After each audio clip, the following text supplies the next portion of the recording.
ஒரு நாள் ஒரு பாட்டி தனது ஆடைகளை கழுவி கொடியில் உலர வைத்துக் கொண்டிருந்தார். அவரது சிறிய பேரன் ஆடைகளை உலர வைக்க பாட்டிக்கு உதவி செய்து கொண்டிருந்தான். அவர்களை நிற்கும் இடத்திற்கு அருகே ஒரு பெரிய செல்போன் டவர் காணப்பட்டது. அன்றைய வானிலை தெளிவாகவும் சூரிய வெளிச்சம் நிறைந்ததாகவும் இருந்தது. அப்பொழுது திடீரென்று பழைய தொழிற்சாலை கட்டடங்களின் மேல் ஒரு பெரிய புழுதி மேகம் மிதந்து வந்தது. அது மணல் புழுதியின் நிறத்தில் காணப்பட்டது. பாட்டியும் பேரனும் அதைக் கண்டு ஆச்சரியமும் அச்சமும் அடைந்தனர். அந்த மேகத்திலிருந்து புழுதி சிறிய சிறிய கட்டிகளாக விழுந்து நிலத்தில் பரவினது.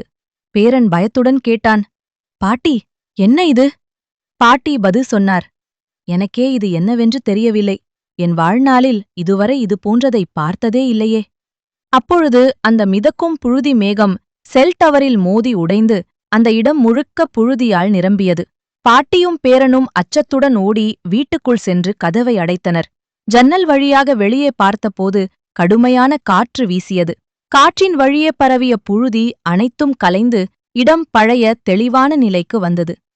பாட்டி, இந்த புழுதி மேகத்தை செய்து அனுப்பியது யார் என பேரன் பாட்டியிடம் கேட்டான். பாட்டி பேரனிடம் கூறினார், பேரா, இதை யாரும் செய்யவில்லை. இயற்கைதான் இதை உருவாக்கியது. இயற்கைதான் கலைத்தது. இயற்கை எப்போது எதை நிகழ்த்தும் என்பது யாருக்கும் தெரியாது. பேரனும் இந்த இயற்கையின் விளையாட்டை புரிந்து கொண்டான்.